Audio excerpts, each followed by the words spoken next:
There isn't a single company that survived in the long term by deciding that they could go ahead and break off from the great storefront that is Steam. Now, I understand that there are some hang-ups, but in general, it's probably the most honest, big gaming platform that's out there. I know GOG, gives you your actual licenses. You can have it when it's all said and done, but under the leadership of the great Gaben, things are pretty good over at Valve's PC gaming service. Now, after that old fat man dies, things could go south real quickly, but, well, we're living pretty good right now. But in recent years, what was it?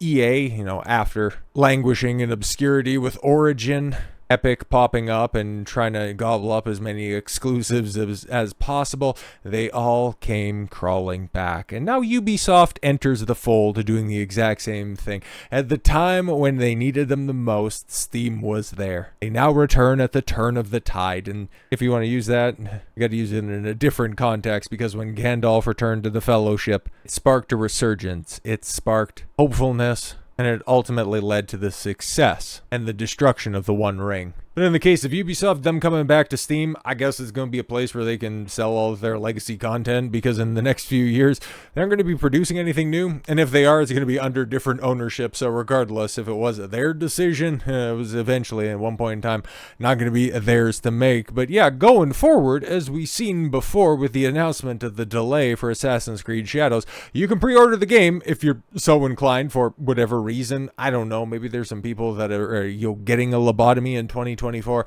lot of crazy surgeries going on out there, so I won't go ahead and put that past anyone. But if you're so inclined, yeah, you can go over there and get all of the brand new Ubisoft games, because, well, whatever they're calling their service, I have it downloaded because for whatever reason I have some Ubisoft games. I think it's called Connect, or no, it's still called Uplay. Okay, or maybe I just got an old outdated launcher, who knows. But yes, Ubisoft's dalliance with the Epic Game Store is over. Oh no, because that's another platform. What did they try to snatch up exclusivity over there, and then they just went, nah man, this is just our Fortnite launcher, and the rest of the stuff is just superfluous. Every once in a while, like, Epic Game Store kind of has some decent deals that are over there, and they give you, a percentage kickback. Like, it's not all that bad. And for all of the idiots that are, oh, I'm not installing Chinese malware, it's like, bro, if the Chinese desperately want your information, they're gonna get it. I mean, every other social media website sells your information, so I don't know why you're taking such a moral stance over there. And for as good of a platform as Steam is, they still have some hookups, so whatever, man. But yeah, Epic, it was never going to be a competitor.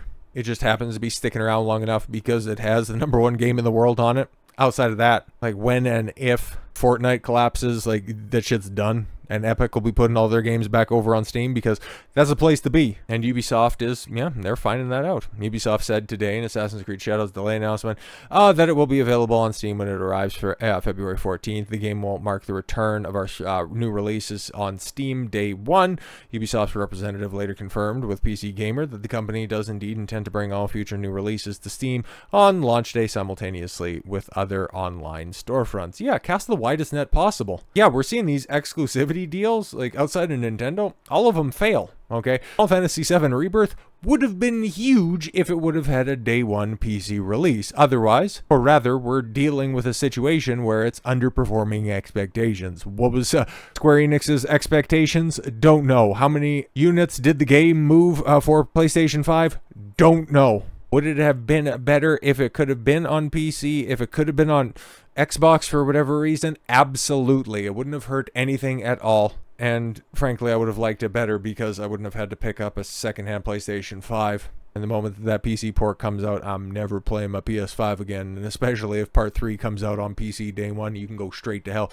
Because I want my mods, I want my 60 FPS, and enough complaining about that stuff. Because Ubisoft has there's enough complaints that are over there that we can go ahead and strictly focus on that. But just like the underperformance that Square Enix is claiming for Rebirth and Final Fantasy 16, but we're seeing how well 16 is doing on PC now. Okay, maybe there's a way, and Ubisoft saying, yeah, we'll come back to Steam.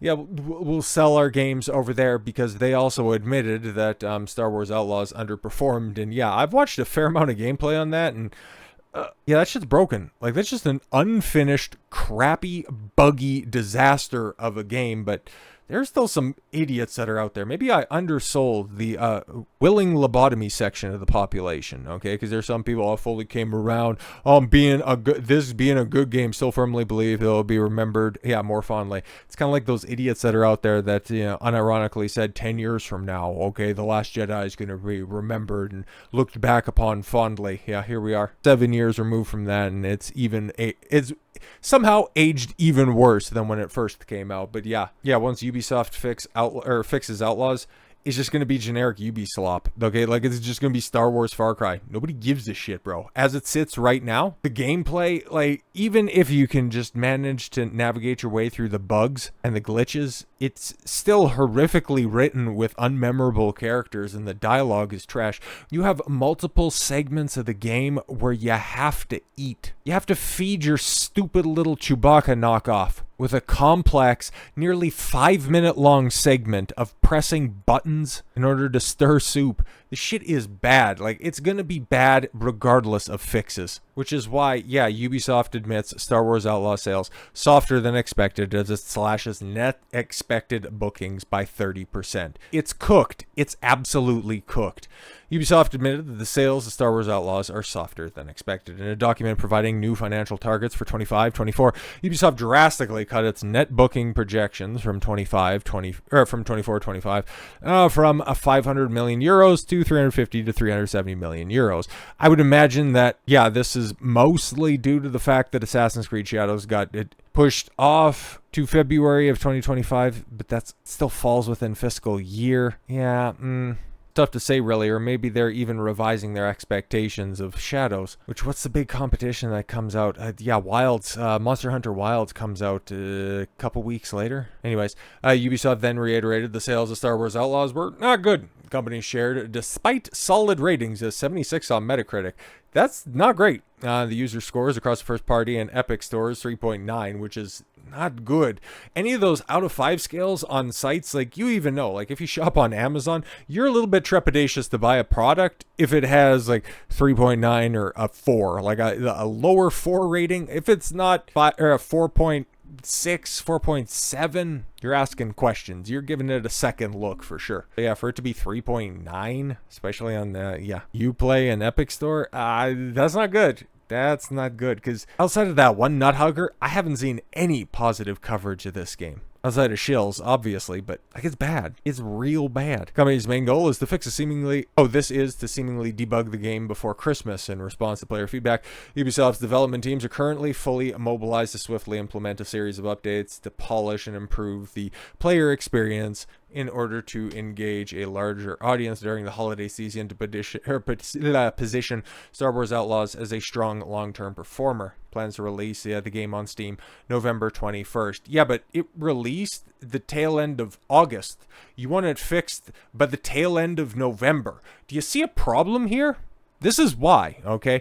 When I made my video about Assassin's Creed Shadows and then pushing it off to February, that was a good thing for the game. Now, obviously, it's more complex than that, and, even still, pushing this game off, like, if they would have said, you know what, we got to delay this a little bit, we definitely got to delay it. But obviously they couldn't announce that at the time, where it's like, we're going to have to move this up a couple of months because Assassin's Creed was still set to release in the early part of November. So you wouldn't want to have close-ish release dates, and they thought that they could make this work. But this is also another project that has been in development for a while, and this is the state that you got it to, and you have how many thousands of employees? 3,500, I think, working at Ubisoft across your different studios. And this is the best that you could do, a buggy disaster. But we'll hope to have it fixed in like 3 months. Don't worry about it. We'll eventually get to it. This is how they treat their audience. And this is why they're having to rewrite the narrative, because everybody outside of just simply looking at the crap games that they're putting out there has no faith in Ubisoft, because we've seen the products that they put out recently.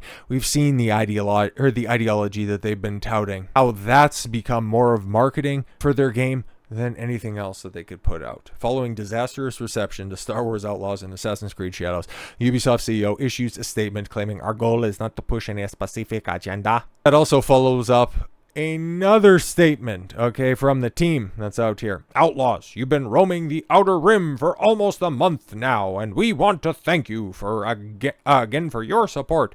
Your feedback is invaluable in helping us prioritize the improvements and changes we will make to the game. We are working hard on creating multiple title updates, which we will bring optimization, gameplay polishing, and tweaks, as well as a quality of life changes, including adjustments to combat and stealth gameplay. It's a shame about the dialogue, though. It's that's not all. In our very first story pack, Star Wars Outlaws Wild Cards will also launch on November 21st, where you can buy it on Steam, right? Double dip if you're mentally challenged. And it'll also launch. And we'll see Kay and Nyx infiltrate a high-stakes sabacc tournament where they will face off against the legendary Lando Calrissian. Oh, shut up with this legendary shit. You guys don't give a crap about Lando. New contracts will be added for free for all players. Ooh, for our PC players. We're also thrilled to announce that the game will be available on Steam starting, November 21st. Thank you for being a part of our journey, and stay tuned for more updates. Yeah, by the time November rolls around, nobody's going to remember who Kay or Nyx are. Let's keep it exactly 100 moving forward. That's been a big problem with Ubisoft. But what did the CEO have to say about this? Okay, the embattled executive's defense of Ubisoft's operations was issued as partisan officials. Look at those explosions in this game, bro. That's a 2024 game right there. The official statement issued September 25th announcing the company lowering their financial reports and expectations following the twin reveals that Shadows has been delayed to give it further polish. Outlaws would be released on Steam and then also get a series of updates and polish. Second quarter performance fell well short of expectations, prompting us to address this swiftly and firmly. Even greater focus on player-centric, gameplay-first approach of an unwavering commitment to the long-term value of our brands. Although the tangible benefits of the company's transformations are taking longer than anticipated to materialize. What do you mean by that? The company's transforming, from one that used to make, anticipated games to whatever the fuck you've been putting out recently. We keep our strategy focusing on two key verticals: open world adventures, yes, Ubisoft, and GAAS native experiences. I beg your pardon? With the objective to drive growth, recurrence, and robust free cash flow live service crap, is that what we're talking? In light of the recent challenges, we acknowledge for a need for greater efficiency while delighting player. That's strange. As a result, beyond the first important short-term actions taken, the executive committee, under the supervision of the board of directors, is launching a new review aimed at further improving our execution, notably in this player-centric approach. Wow, they're really trying to suck up to gamers. That's interesting. And accelerating our strategic path toward a higher performing model to the benefit of our stakeholders and shareholders. Yes, of course, because we've seen those $9 share prices, and casting your eyes back a couple of years, you went, wow, we were never in single digits before. Haven't been in the past 20 years, but don't worry about that now. We've got women in Star Wars. Yay! We got black gay samurai in feudal Japan. Yay! And it was here. And drawing his thoughts to a close, the CEO attempted to assure players of the company's supposedly agendaless direction. I beg your pardon? Finally, let me address some of the polarized comments around Ubisoft lately. I want to reaffirm that we are an entertainment-first company, creating games for the broadest possible audience. Yes, for the modern audience. It's big, it just hasn't showed up yet. Don't worry. And our goal is not to push any specific agenda. I press X. Yo, man, there's not an X button big enough and an adjective ferocious enough to describe how quickly I'm pressing that fucking button to doubt. We remain committed to creating games for fans and players that everyone can enjoy. Bro, where have we heard this before? Disney, Warner Brothers, every other big budget studio that got bit in the ass pandering to the issues of the day, and how many of them have actually turned their shit around? Oh yeah, exactly that many of them. This is bullshit. Absolute crap. Like I said in the Assassin's Creed video, with the new marketing that's going to be coming out in the gap between the original release date and the new release date, we'll be able to see if they're going to be polishing the game, changing any unsavory directions. That'll be playing out in full force moving forward. We'll see if they've learned from any of their experiences. We'll see if they manage to reclaim any potential from Outlaws with their different patches and updates, or if this is just going to be the same ideological Ubisoft that made white religious man bad for Far Cry 5. That decided to go against the narrative of stop Asian hate with shadows, or simply took a Han Solo story and stuck a chick in it and made a layman game. We'll see if they're going to end up being the company that is not pushing a specific agenda, trying to make a game for the broadest possible audience. Well, in an attempt to make a game for everyone, you made games for no one, and you're paying the price for that now. So with all that said, thank you all very much for the gift of your time. I've been Don Consuelo. I want you to follow your gut and get after it. Take care, everyone.